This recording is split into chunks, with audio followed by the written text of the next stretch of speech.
everyone. I'm Jamie Vaughn with Family Fiction's Christian Fiction Bookshelf Podcast. Today it's sponsored by MD House, an independent Christian fiction writer and author of I Was Barabbas and the sci-fi novel Patriot Star. You can follow MD House at MD House Live. Hi, Michael. How are you? Good. Thank you. Thank you for having me again. It's good to speak with you. I know it's been almost a year. And the last time you were here, we were talking about the second book in your trilogy, and it was called The Pillars of Barabbas. Yes. And today we're here to talk about the Barabbas Legacy. Remind everybody how the idea of this trilogy came about. Sure. So I'll take a step back. I wanted to be an author for a long time. And even in college, I started writing some things and thought, well, I could do this. I could become this, right? And I was kind of risk averse and thought, well, I probably need to pick a different career that I can more securely find a job and support a family and those sorts of things. And so I kind of chickened out, to be honest, and chose a different career. And applied that course for 25 years, and then had an opportunity to come back to this and do what I really wanted to do from the beginning. And that is to write stories and to share some of my thoughts on life and how we all get through this together through some of these stories. And so I originally thought I would just write science fiction. That's what I enjoy reading the most. I enjoy fantasy as well. Have some favorite authors there. And I thought, well, I'll just write science fiction and fantasy. And I did write a science fiction book. That was my first novel called Patriot Star. And it's a really long novel. It's 800 pages long. And I'm actually working on the sequel to that now. Many, many years later, I'm working on the sequel. And it didn't really go anywhere. And I didn't have time to really make it go anywhere because I had this full-time career and lots of other responsibilities and a family and church responsibilities. And it just didn't go anywhere for quite a while. So now I can come back to it. And then I had this idea, just thinking about this story as I was reading the scriptures again, about Barabbas and Pilate and Jesus and that scene and how the Jews demanded that Barabbas be the one released instead of Jesus of Nazareth. And Barabbas may very well have been named Jesus as well. And Barabbas meaning, son of Abbas or son of the Father. And so they were both kind of son of the Father. But Barabbas was the one that was released. What a fascinating story. And I thought about, and I'm not the first one, obviously, to have thought of this. Other people have written about this. But I thought, well, how do I imagine what his life might have been like? And I started putting that story together. And I never imagined it would become a trilogy. So I wrote the first book and was very happy with it. And then I thought, well, I could go further with this because I had gotten into the life of Paul.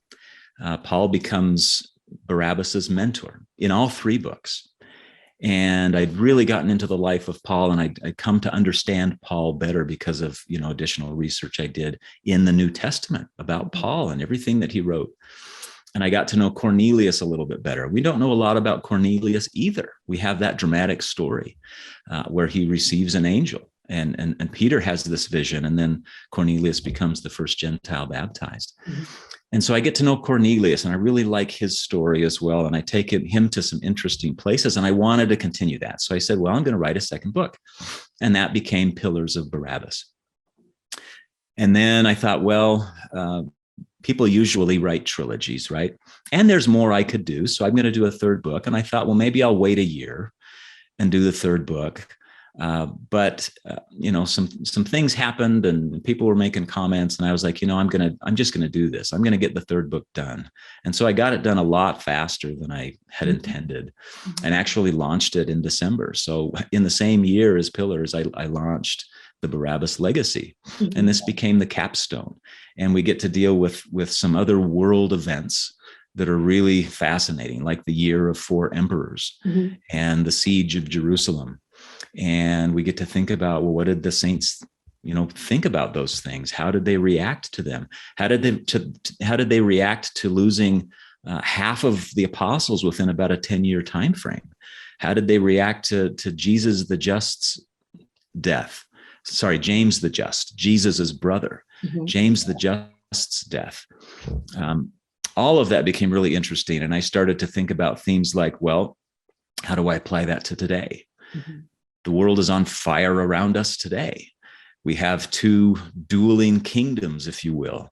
Mm-hmm. The kingdom of Satan is rising. It is becoming more powerful. We see that every day. At the same time, Christ's kingdom is rising as well and becoming more powerful. And I see evidence of that every day. And we know where that's all leading, and we know who wins in the end. And we have to make a choice. Do we increase our efforts to bring Christ's coming to pass? Mm-hmm. Or do we sit back and say, well, I already am a believer, and I'm just going to wait until he comes and everything's going to be fine? Because I know I'm on the winning side, so I don't have to do as much. Mm-hmm. And my encouragement to people is get yourself on the side that's more energized to bring his coming faster, right? To do the work that he needs us to do, not only so that maybe he can come sooner, but so that more people welcome him. Mm-hmm. When he comes, right? Mm-hmm. That's really the ultimate goal, is to get as many people as possible together to welcome him when he returns again. And the saints in the early days were thinking the same kinds of things. Mm-hmm. And how do you do research for this type of book? Well, it's interesting. There's a lot of biblical scholars out there who do a lot of great work, and they look at a lot of secular work that's been done, secular histories that have been written. But what we're finding more and more, and this is just so fascinating, what we're finding more and more is that the New Testament itself is our most accurate historical record. Mm-hmm. And even the Old Testament is really accurate for the time frames that it covers. It used to be, and I read this fascinating book by Eric Metaxas, who he published it just recently, called "Is Atheism Dead?" Mm-hmm. I don't know if you've heard of it. I have, but it's a play on the Time article from 1966 that said, "Is God dead?" Mm-hmm. And at that point, you had all these scientists in the world claiming that they had definitively proven that God could not exist. Mm-hmm. Right? They had the cat by the tail. And now what really has happened, God was never in danger of being eclipsed by modern science. Okay. What was happening is modern science was slowly starting to catch up with where God is, right? With what he knows. And so over those intervening years, the same scientists in some cases have now proven that God has to exist. Now they'll call it an intelligent designer, but God has to exist. And so scientifically, they can prove that the only reason we're here is that somebody did something to get us here, right? To make sure we could be here and exist and do the things that we do. And so there's all of this biological and chemical and physical evidence that's out there now that they've discovered.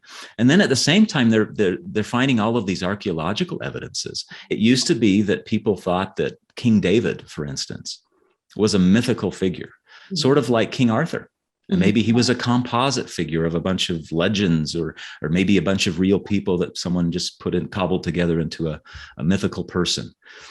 And that's what a lot of even biblical scholars thought. King David was just a representation, right? He wasn't a real person.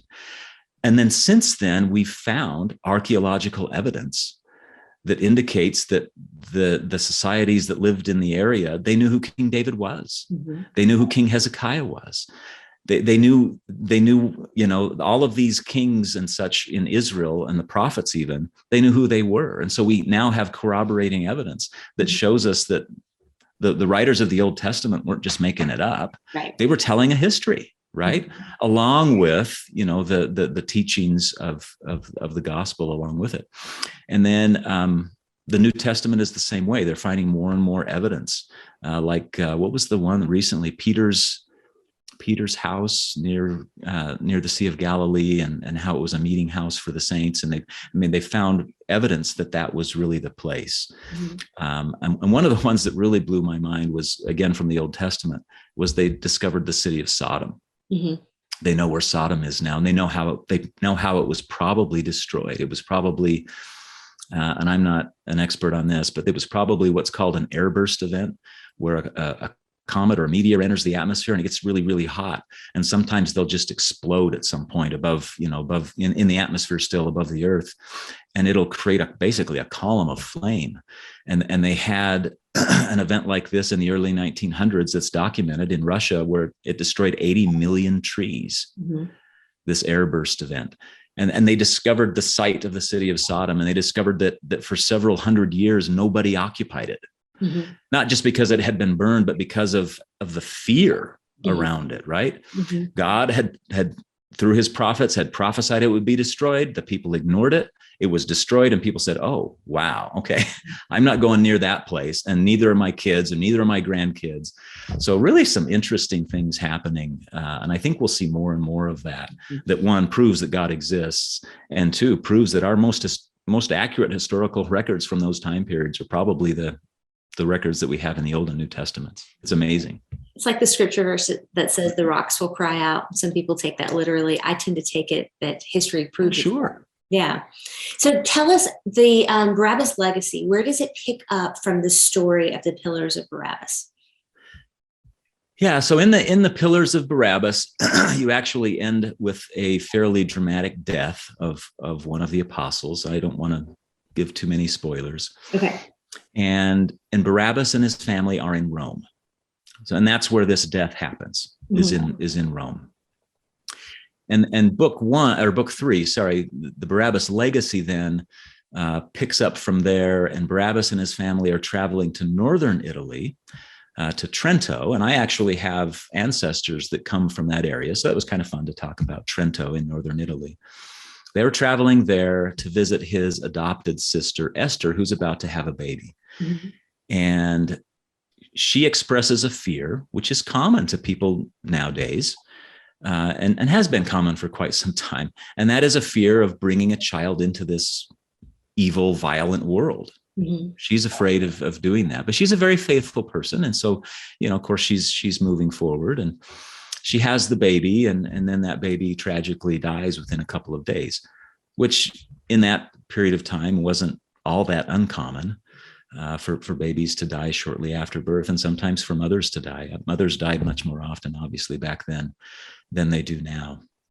And so they're dealing with that grief, and that's kind of where book 3 starts. And then Barabbas starts to go on these different journeys. His kids have grown. They're spreading out a little bit. Cornelius's family has grown. They're spreading out. You have Cornelius appearing before Nero and before the Senate and being judged because, he supports the Christians. He is a Christian. He supports the Christians. And that thing kind of ebbs and flows, right? The persecution of the Christians, both at a common level, if you will, and at a state level, ebbs and flows throughout that history, throughout that time frame. And it's unclear, what people like Nero thought about the Christians, but they obviously didn't destroy them, didn't eradicate them, and so there had to have been some tolerance level there for the Christians. And like I've looked at how how the Christians were probably treated in Judea. So you had Judea in rebellion in about that 60, in the 60s AD. Judea was in almost constant rebellion. And the Emperor Vespasian, before he became emperor, was one of the generals trying to eradicate that rebellion in Judea. And most of the Jews were part of that. I don't know what the percentage was, but the Jewish Christians in general were not. And I think the Romans appreciated that. The Jewish Christians, and in fact, the Jewish Christians didn't hate the Romans like the Jews did, right? If you were a Jewish Christian and you understood what Christ was really teaching, you knew that the Romans were your brothers and sisters, and they were just as much a child of God as you are, right? And that Christ's sacrifice applied to them just as much as it did to you. Well, that was a different perspective for a lot of people in Judea, right? They didn't understand that. They hated the Romans. And the Messiah was supposed to throw off the Roman oppression, right? That was part of what the Messiah was going to do. But that obviously wasn't the mission. The mission was far greater than that. So anyway, the Roman Christians or the Jewish Christians didn't rebel against the Romans. And the Romans appreciated that. And one of the interesting facts that I found is that when James the Just, who was Jesus's brother, who many say was the bishop of Jerusalem, was killed by the Jews in about 68-ish AD, that may have been one of the events that precipitated the final siege of Jerusalem, whereby basically Jerusalem was completely surrounded by 4 Roman legions, and basically that iron collar tightened and Jerusalem lost 90% of its population, effectively ending the Jewish state. It ended it until 1948. Mm-hmm. So just dramatic events, and really, really fascinating to think about. Yeah. Now, book 1 was from Barabbas's perspective. Book 2 really took on Paul's view of Barabbas. In book 3, do we have a narrator in that? So book 3 is much like book 2. So yes, book 1 is all first person from Barabbas's perspective. Book 2 is a mix. Some of the chapters are Barabbas speaking in the first person. Some of them are different characters, like Paul, like Cornelius. Book 3 is the same. You have Barabbas, in some cases in the first person, and then you have others in the third person. And usually they're I think in every case, the chapters are separated. If it's Barabbas first person, that whole chapter will be Barabbas first person.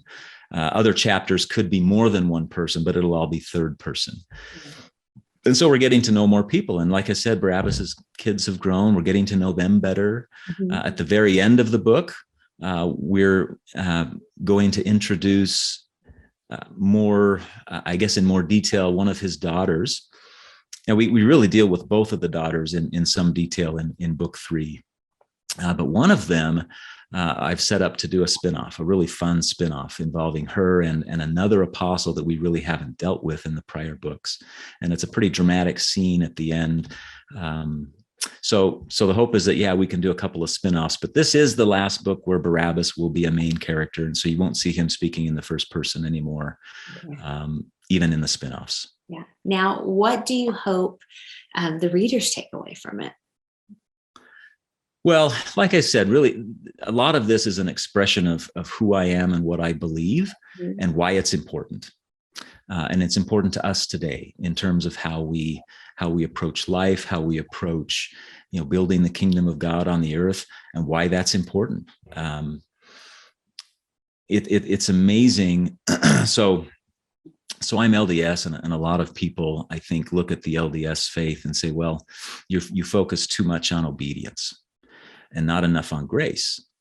But if you take a step back and think about it, without grace, none of this makes any sense.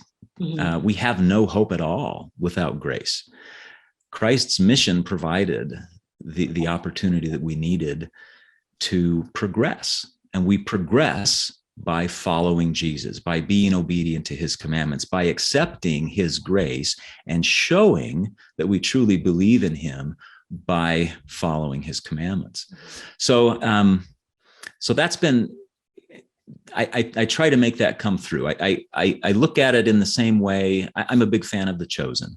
And you probably know that the creators of The Chosen, Dallas Jenkins and others, have taken some criticism for introducing some things that are non-scriptural. Okay, I'll give you one example. So in the book of John, there's a scene where they have, or an episode, I guess, revolving around Simon the Zealot and this man who's at the pool of Bethesda, and that pool would bubble once, it would bubble once a day, and people would rush to touch the water so that they could be healed. And he could never get there because he was crippled. And nowhere in the scriptures does it say that man was the brother of Simon the Zealot. There's no evidence of that, right? And yet in the episode, that's who he is. He's the brother of Simon the Zealot. Okay, well, does that hurt anything? Does that weaken the message? No, it doesn't.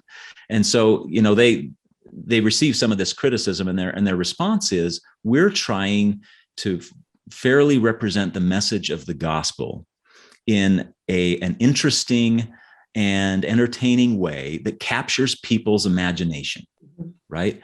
So that they can so that they're paying attention and they're getting the gospel message. Does that make sense? Yeah. So that's what I'm trying to do as well. I'm taking some risks in different ways, right? I'm telling a story. This is definitely biblical fiction. Mm-hmm. I introduce things and events that we don't have evidence happened, but it's all wrapped around the gospel message and some of the events that we do know about, right? Right. And that's been a lot of fun. And again, I never pictured myself doing this, mm-hmm. writing biblical fiction. I didn't have any desire to write, but when I started writing, I had no desire to do this. Mm-hmm. But as I've gotten involved in it, it's just been so much fun. And I've met so many really good people, mm-hmm. not only people who do the same thing as I do, but just people who are good, faithful Christians, trying to live a faithful life, trying to build the kingdom, you're trying to deal with all of the malevolence and the tragedy we deal with in this world, right? Mm-hmm. And there's so many good people out there. Like I said, the kingdom of Christ is rising. It really is. And I've been able to meet so many people because of this choice to write biblical fiction. It really has benefited my life. I hope it benefits other people's lives as well. So if somebody wants to pick up the new book or all three, where do they go? So the first place you can go is Amazon. There's some availability elsewhere, but primarily on Amazon. Now, Amazon does do hardcovers now, so you can find book 3 in hardcover on Amazon. So they'll do softcover and hardcover and ebook, of course. And books 1 and 2 are available in audiobook form. And I actually have an actor right now working on the audiobook for the Barabbas Legacy. So in fact, this week he's working on it, and it's a different person. So I had someone do book 1 and a different person do book 2, and I actually ended up going with a third person on book 3 because he did a sample for me, just blew me away. And he's a fairly accomplished actor, and I loved it. So we went with him, and that should be coming out hopefully within the next month or so. We'll get the audio version out there as well. And when do you think we're going to be able to see this spinoff of Barabbas' Daughters? I don't know. I'm working on a lot of things. I want to write a Christmas story this year. I want to start a fantasy book this year. I want to finish the sequel to Patriot Star, which is science fiction this year, which is 700 pages long. Mm-hmm. I'm on draft 3 of that now. And I'm working part-time in my old career. So I still have something hanging on from that first career, and I work part-time, and that part-time work has been because of a couple of the projects I'm doing. It's been trying to take up a little more of my time. So I've been working a lot of evenings. Yeah, me too. trying to catch up and keep caught up, right? And keep going on all these projects. So I actually don't even have the spinoff in my planning calendar yet. I don't know when I'm going to do it. I have some ideas around it. I know what the basic premise is, and it's going to be a lot of fun to do. I just don't know when yet I'm going to do it. All right. Well, you come back when we hear your next story. We'd love to talk again. Excellent. Yeah. And everyone, if you are interested in Indie House's latest book, The Barabbas Legacy, you can go to indiehouselive.com, or you can go to Amazon, like you said, and pick up the book. And if you like the latest chapter of the Christian Fiction Bookshelf podcast, make sure to hit the subscribe button below so you don't miss another chapter. I'm Jamie Vaughn. Have a great day.